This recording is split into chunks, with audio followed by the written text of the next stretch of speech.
Ladies and gentlemen, gentlemanly ladies, my LGBTQ family, welcome to a special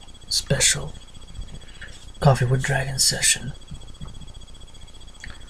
In the session of today, we will be discussing the question, and I'm throwing it out as a question to anybody out there.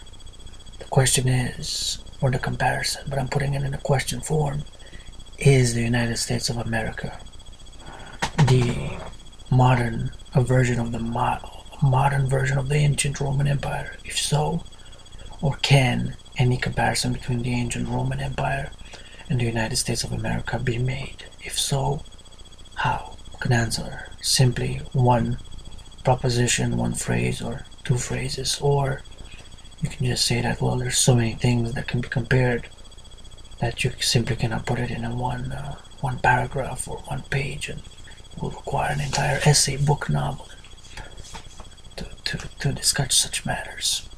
So pour yourself a cup before. Don't want to give a shout out to a gentleman who has to be given a shout out by a Facebook name known as Kadesh Vega. What's happening? What's going on? What do you think about this question that I've just formulated?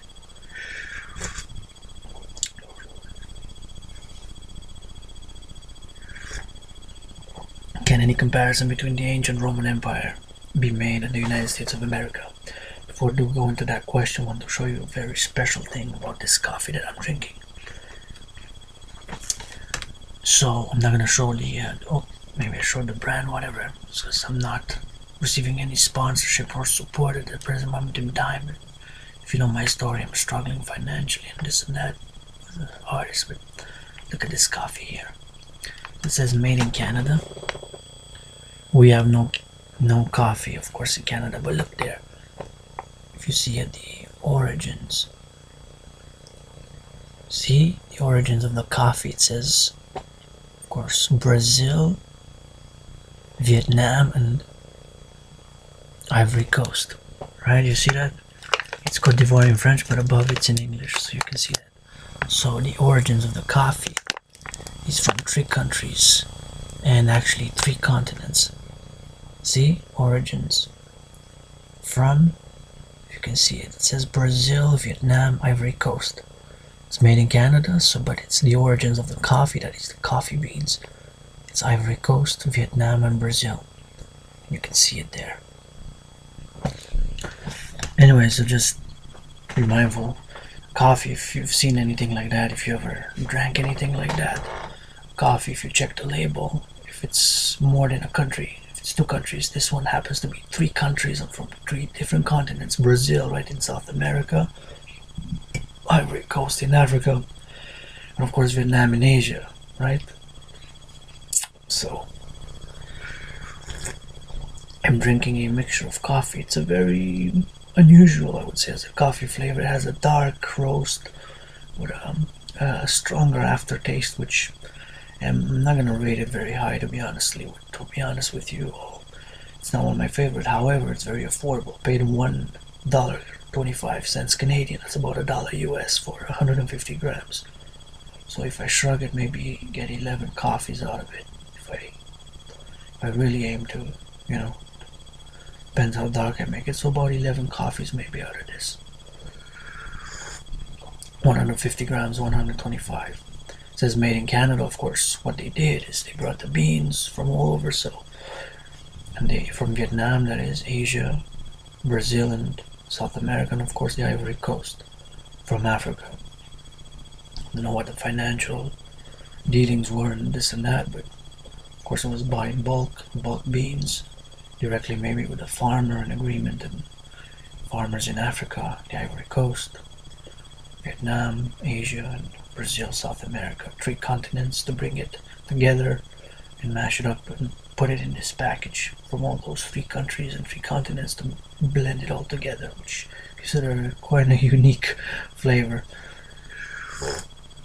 But one of the most affordable in my city, of course, Montreal, Hawk Island.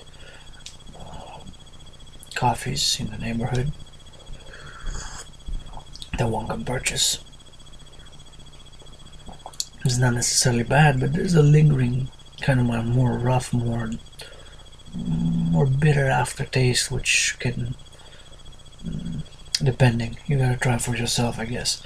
So back to the topic at hand, the United States, is the United States the modern day Roman Empire? Of course, it's not the Roman Empire. The Roman Empire was an empire that's no longer with us. Of course, we still have Latin, Roman numerals, and the architecture. Part of the Colosseum where the gladiators fought is there. Speaking of gladiators, one thing, love football, NFL football, Canadian football also. And that comparison, or that particular part of athletic culture, sports culture, has been made a comparison between modern day NFL, modern day football, American football, and ancient Roman gladiators. And that's one of the arguments of many of how that parallel of sports culture in the Roman Empire, and that some gladiators were very wealthy, actually, quite in the millions of dollars, or hundreds of thousands of dollars. Even some of them were into making $1 million out of the fight, just like modern day boxing. Of course, boxers can get a lot of $1 million for a bout, for a fight against the top ones. So that comparison has been made. Sports culture. Other things, of course, have been made, such as music.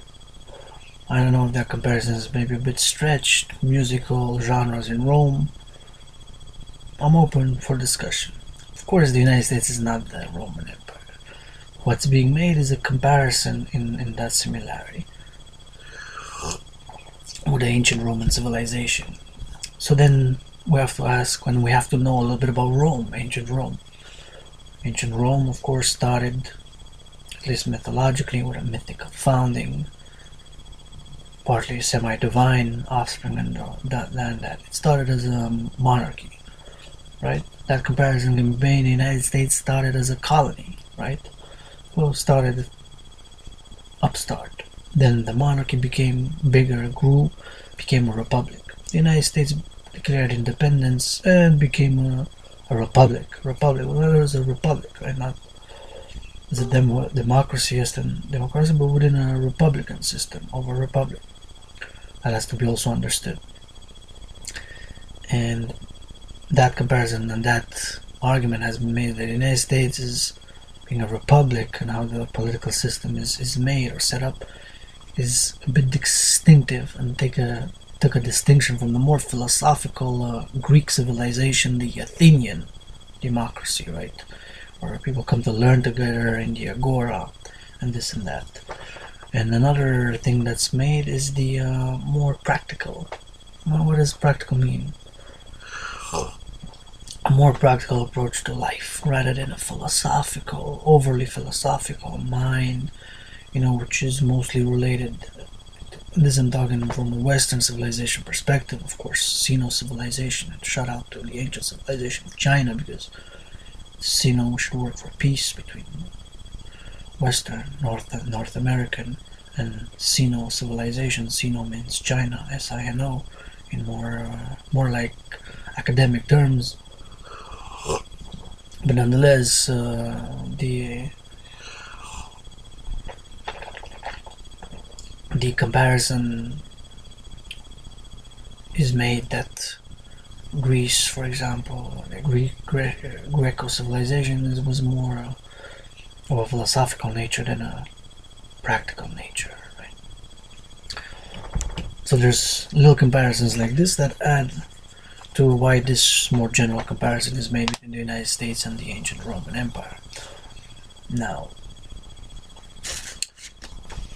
certainly something of interest. Before I show and I discuss the United States dollar bill, please, I'm not a conspiracy theorist. To not believe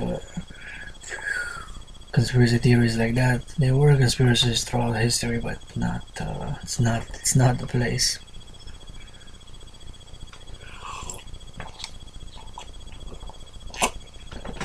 So the United States dollar bill. It's actually my favorite bill in the world because of my personal taste and inclination to history, as a student of history. And since there's a pyramid there, and also have a tattoo of a pyramid myself, and of course it's an interesting note, banknote, right? Love green. So there's three phrases that are actually related to the Roman Empire. And before I go into this, I want to say that's interesting that there's a pyramid right there. The United States, of course, has never built a pyramid yet. Maybe we're starting to build one in 2022 or something like that, but we haven't, I say we as North Americans, started building one yet. The pyramids, of course, are still there, which is an interesting fact, right? After so many thousands of years, those three big pyramids, in the Giza complex, what's called the Giza Plateau, where the pyramids, I believe, of Khufu and Khafre, were more than 4,500 years old, like to any 500 years before. So this is longer from the time of Jesus, as the common era is placed around the birth and death of Jesus of Nazareth. Not digress into my beliefs about Rabbi Jesus, spiritual teacher Jesus, and prophet Jesus, and all that. It's not for today. But needless to say, that is longer in time, a quarter more. 500 out of 2,000 is a quarter, or 25% more years in the past than from the birth of Jesus, right? Think about that for a second. Than our present day civilization, and they're still there, of course. It's not just those main three ones, the biggest one, the medium one, and the smaller one. They're all, of course, huge and mega structures and big. But there are other pyramids, but those three main ones are the pyramids of Giza complex.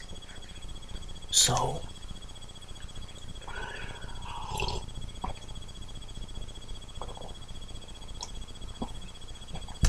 that being stated, of course,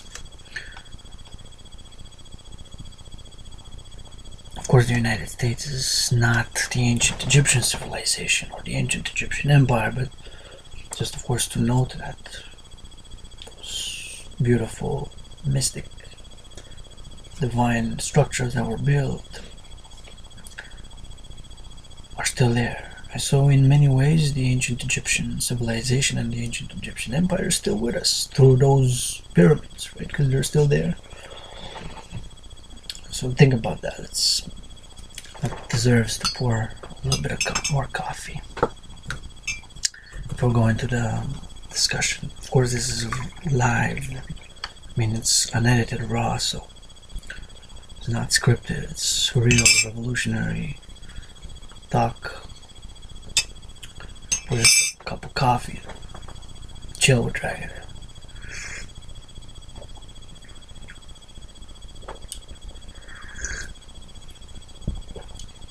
So continuing to the United States dollar bill, you wonder how come those Latin phrases were inscribed there. I mean, the United States started as a colony, went off, declared independence, fought a revolutionary war to get rid of the British Empire, an empire's dominion, the British Empire at the time, right?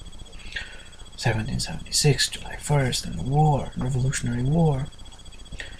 But then it puts Latin, in the 1930s, Latin inscriptions on the money, on the United States dollar bill. And it's not only inscriptions, it's actually the Great Seal of the United States, officially the Great Seal of the United States. Like every country has emblem, seal. This is the seal, and of course the eagle, stars, 13 to refer to the original 13 colonies declared independence from the British Empire, with a phrase that's steeped, immersed, and it's directly linked to an empire that existed 2,000 years before, almost 2,000 years, 1776. But today's term, 22,000 years ago from today, because we still use it and it's still being printed now. I mean, perhaps not now, it's close to midnight, October 18, 2018, so perhaps the printing press is now a good question. Could somebody find out for me if there's printing now local time, if there has been printing by the Federal Reserve, of course, so late at night, if money's being printed as I'm speaking, perhaps. I'm pretty sure it is. Thus increasing the money supply. That's a good question. Please, somebody, a friend, ally, potential supporter, bless you if you're gonna get this information for me. Let me know and source it to me. I'll definitely give you a virtual hug. Appreciation if you do this for me.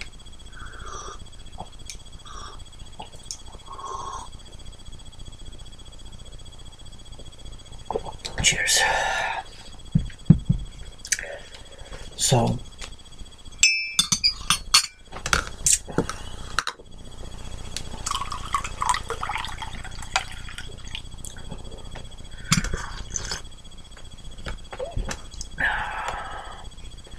what's up with this? What's going on here? Let's read the phrases.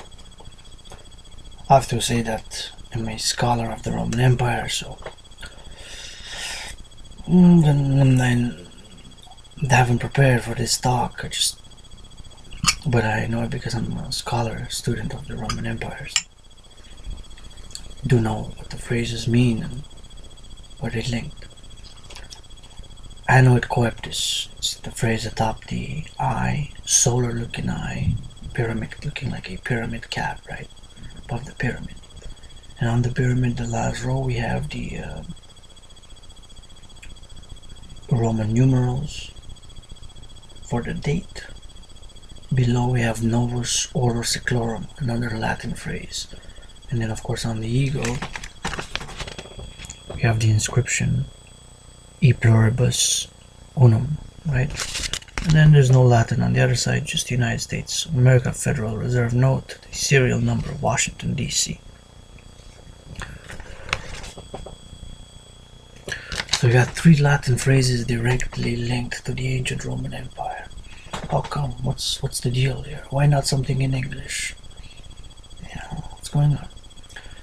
Well, then it finds, if we do some research and we study a bit Roman history, Roman Empire, we say that these phrases were significant in the culture, history, and even spiritual philosophy that embodied the more practical, warlike, and conquering Roman Republic that became an empire. The Roman people, Roman civilization. That's why it is Latin. So Anno et coeptis goes to an epic poem of the Roman Empire. An epic poem basically is like almost a story, a poem that's very long, like Homer's The Iliad, which was for the Greeks, the epic poem of the Greeks. That's poetic form. Anno et coeptis is the Roman. It's by Virgil, called the Aeneid. A-E-N-A-I-D. Some people spell it differently. I spell it like that, the Aeneid. And actually it links a Roman genealogy to the Trojan War, to this mythical founder called Aeneas, right? And Aeneas making a pact with God, Jupiter, Juno. No, Juno. I'm not going to go into the mythology of the Roman Empire because that will require much more coffee than my finances at the present moment in time would allow me to do today. So we'll keep it on that note. It basically means God, referring to the supreme God, deity, and of heaven. I'm not going into the mythology and all that. Anno et coeptis. Basically God, deity.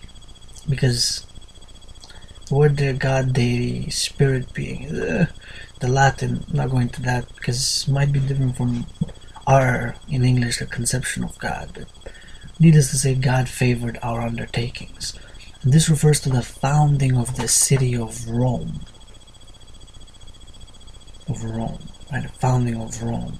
Specifically, it's linked to the founding of the city of Rome. Then that's the phrase atop the pyramid, right? The beginning of what became the Roman Empire, who ruled the world, Some say that for 156 years, and there's much credit to that. 156 years of relative world peace under the Pax Romana. What do you think about that? Do you think that's accurate?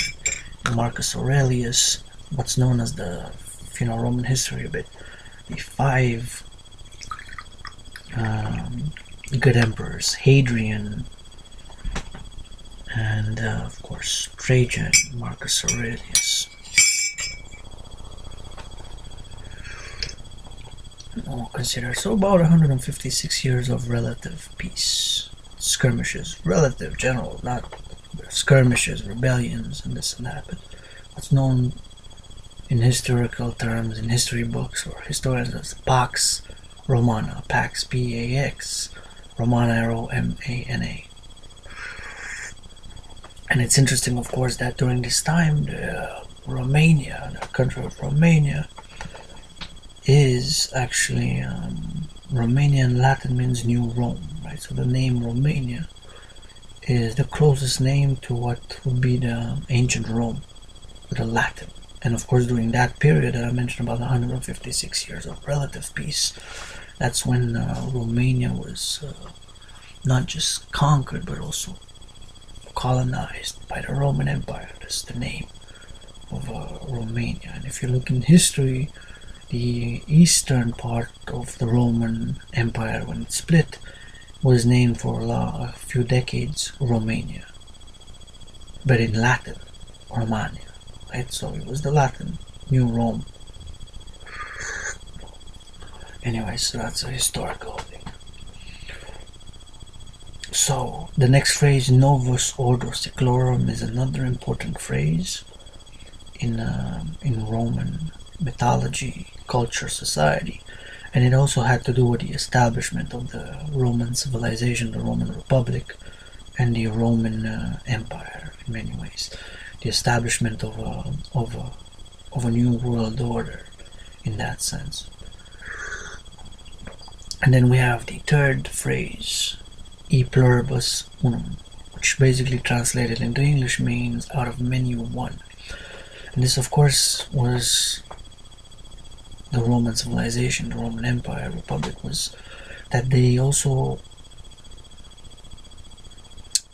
made citizens of Rome, became Roman citizens, those even ex-slaves. Roman Republic, there were slaves in Rome. The Roman Republic had slaves, the Roman monarchy had slaves, Roman Empire had slaves. Those slaves, if they, for example, would serve in the military, but this was, we have to also, because it's a few hundred years that I'm spanning here. During the Roman Empire time, slaves that performed civil duties such as serving in the military, depending on what time, what era, there were years, 5 years, 10, or whatever the case might have been. It's not unilinear throughout the history. Different emperors, of course, had different policies, and this and that. Will not go into the whole details. Like I said, it will require far more coffee than I'm disposed to drink, even if my finances would allow it, which for a moment in time. But yeah, so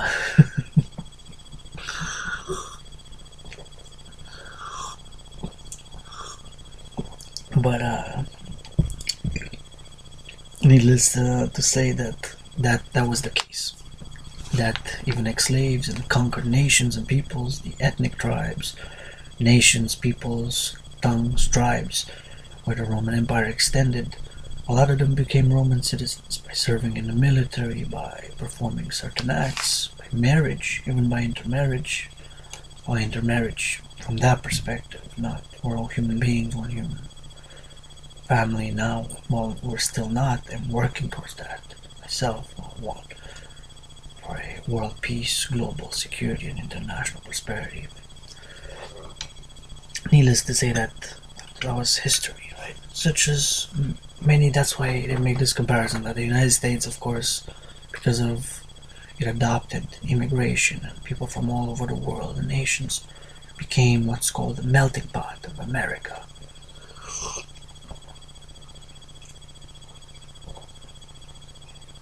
And in many ways, of course, contrast that multi-ethnic, multinational background history of the United States with the Roman Empire, which the Roman Empire, of course, for example, Judea, present-day Israel, right, was on the Roman protectorate, control, whatever you want to call it. Judea, even when Jesus was born, right, Judea was, it was a king, Herod, and you look at Herod's genealogy and family afterwards. For example, great Queen Berenice, or her name. She was of part Jewish descent, but they intermarried with Roman nobility, right? And the children and them, a lot of the families intermarried, so they became Roman citizens, assimilated into Rome. But also Romans who became Jews, also, right? Prophet now an interesting historical point now. Prophet Obadiah is actually a Roman convert to Judaism.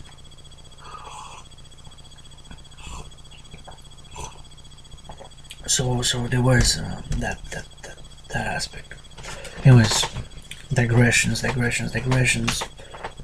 Modern day United States of America. That's a comparison, and the Roman Empire is a comparison that a lot of people make, historians, for different reasons. Now I want to bring something into perspective, and this is somebody who discussed this. A lot of people say that the United States of America as a republic, as a democratic republic, ended when J.F. Kennedy got assassinated. I believe, if I'm not mistaken, it was on the 22nd of November 1963. Right, 22nd of November 1963. I believe that is the date. I might be mistaken by a day or two, but I'm pretty sure 1963, 22 of November is the date when JF Kennedy got assassinated. And some people claim that that is the end of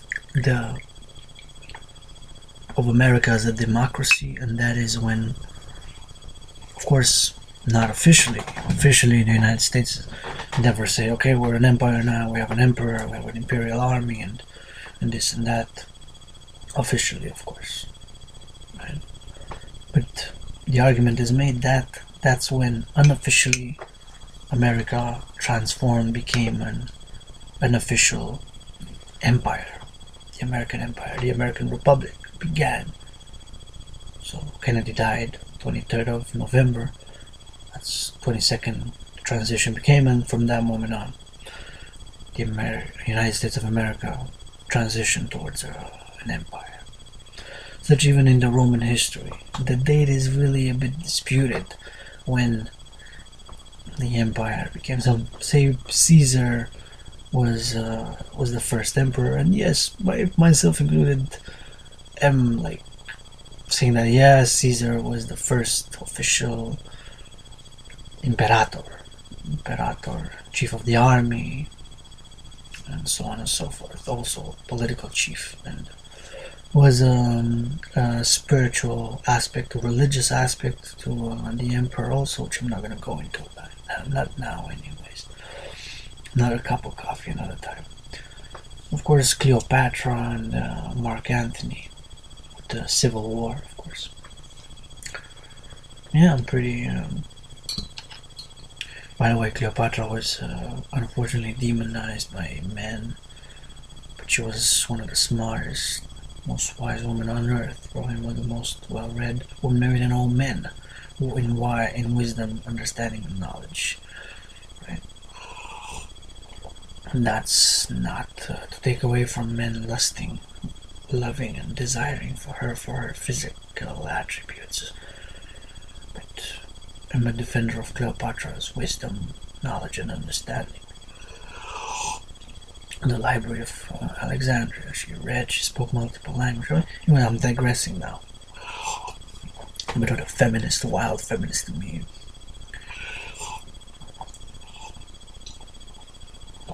But back to the Roman Empire and the United States of America being the Roman Empire. Do you agree with this? JF Kennedy's assassination marked the beginning of the end of the Republic and the beginning of unofficial beginning of the American Empire, just as the Roman Republic had done in the past. How so? I've heard this theory. Now there's another theory, or proposition if you will, that no. The United States Republic, democracy as we know it, ended on September 11th. And this is what a lot of people make the argument. And now, about the same amount of people, of course I don't have the numbers, exactly how many heads, where, in which state, in which country, exactly who holds this opinion, but it's nonetheless an opinion that is a big proportion, a big portion, enough for me to discuss it over a cup of coffee with whoever sees this, that it is certainly a proportion of people who hold this opinion that no, it was on 9/11 that the American Republic and democracy as we know it ended and the beginning of the American Empire began. While the majority of the other ones say no.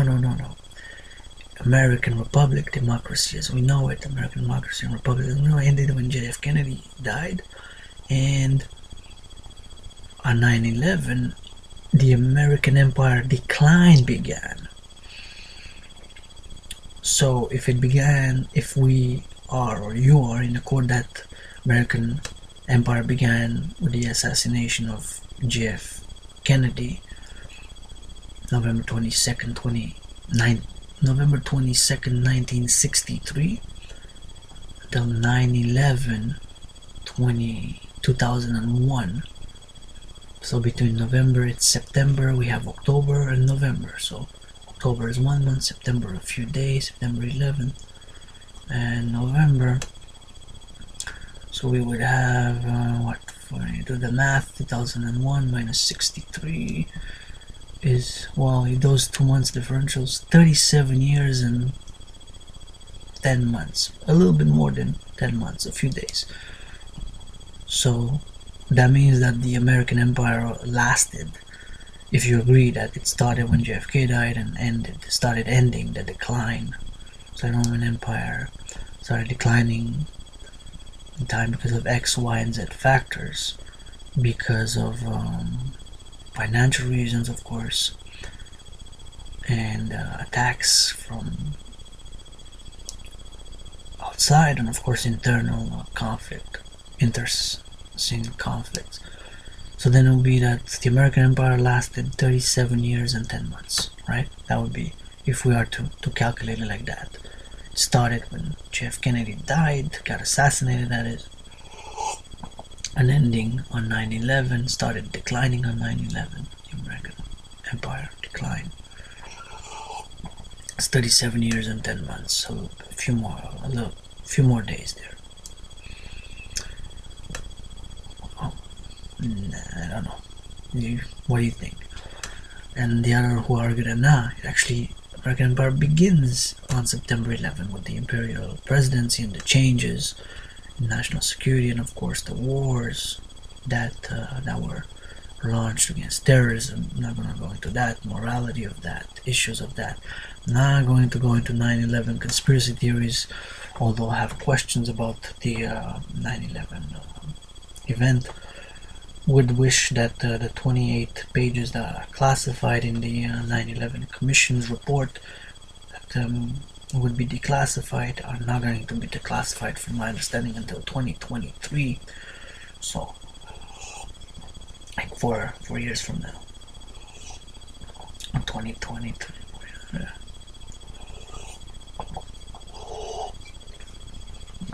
So I'm not going to go into that.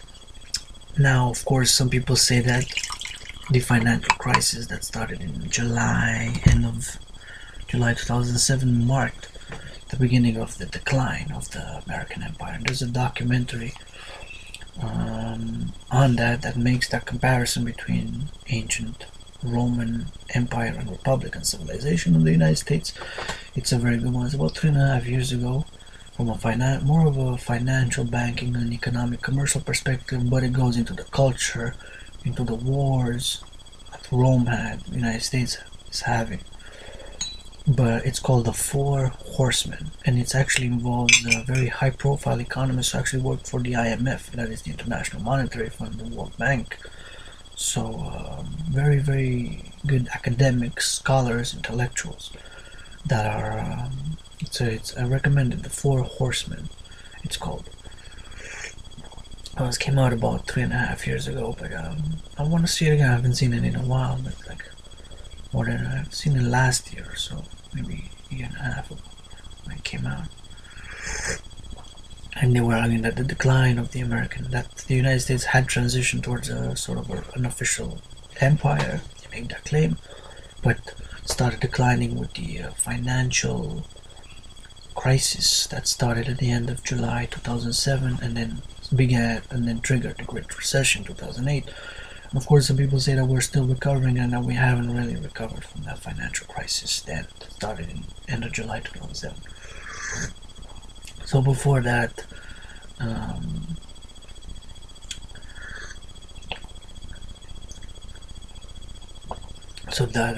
XYZ, it's a good documentary. Again, Four Horsemen. Do recommend that you watch it. If you watch it, let me know what you think about it. What you like, what points were raised, financial, cultural. Now, of course, the cultural. I'm not sure, but I believe in the documentary. I have to watch it again. It mentions NFL, football. I love football, love it. And the ancient Roman sports, especially gladiator sports. And of course, you can see the comparisons. And that sports reflects our culture, our dispositions as people, practicality. I'm not going through the X, Y, Z or that. But of course, gladiator games were a major part of the Roman Empire. Some people just became very, very high profile gladiators, right? Who were major figures, paid like I said millions for fights, or multi-millionaires in today's, well, of course the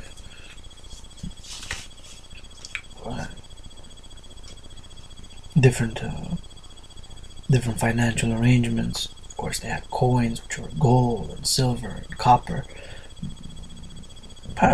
Modern parallels. Of course, the Roman Empire had finances pretty modern, for a term modern like that. So,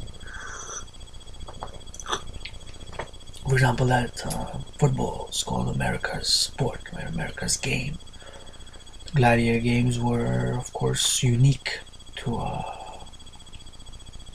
the Roman Empire. Right? No other civilization had that form of gladiator games in that specific violence, and of course, brute force, right? And force, practicality was something that the Romans praised, and they were cultural about it. They were more practical, building roads, and the most advanced at that time, connecting different countries and continents, Africa, Europe, Middle East, with roads, of course.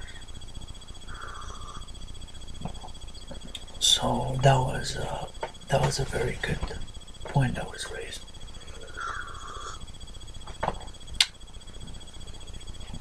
So I want to hear your opinion. What do you think? Is it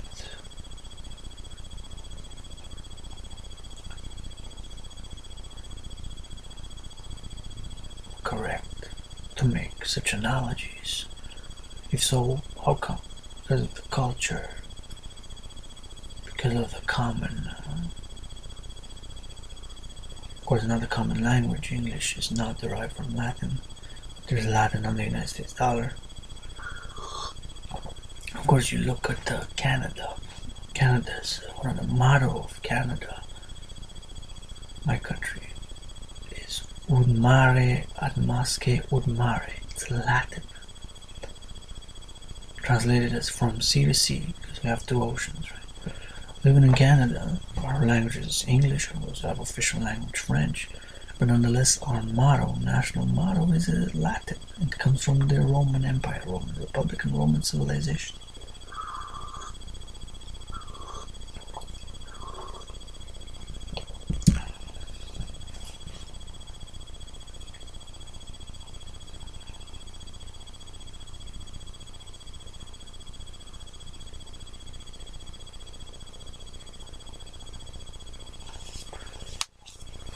course, the never officially Donald Trump president is president, still president. There's no change. There's no official emperor.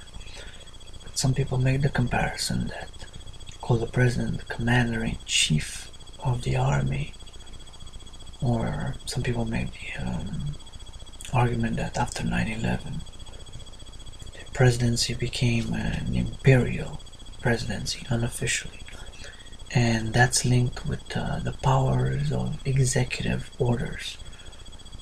Whoever listens to this, my American brothers and sisters in the United States, Canadians, if you're not knowledgeable about executive orders, it's something that came into play after 9/11, or before, but they weren't used to that an extent, and there was some changes in law, in emergency laws, and national security laws, and some claim that this had made the presidency an imperial presidency, and that this is in fact, the executive orders is in fact sort of imperial powers of the presidency, making the president into a de facto emperor. De facto means it's established, that's what it is, it's like that, but it's not official, basically. It's not official.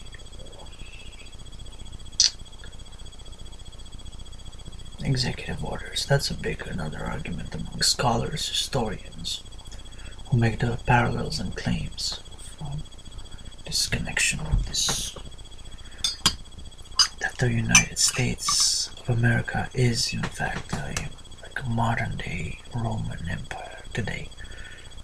Some say it's been like that since JFK got assassinated, and that now is in decline financially, culturally, politically, socially, or militarily, just as the Roman Empire started declining at one point. Is that so? What do you think? How so? Let me know. Coffee with Dragan.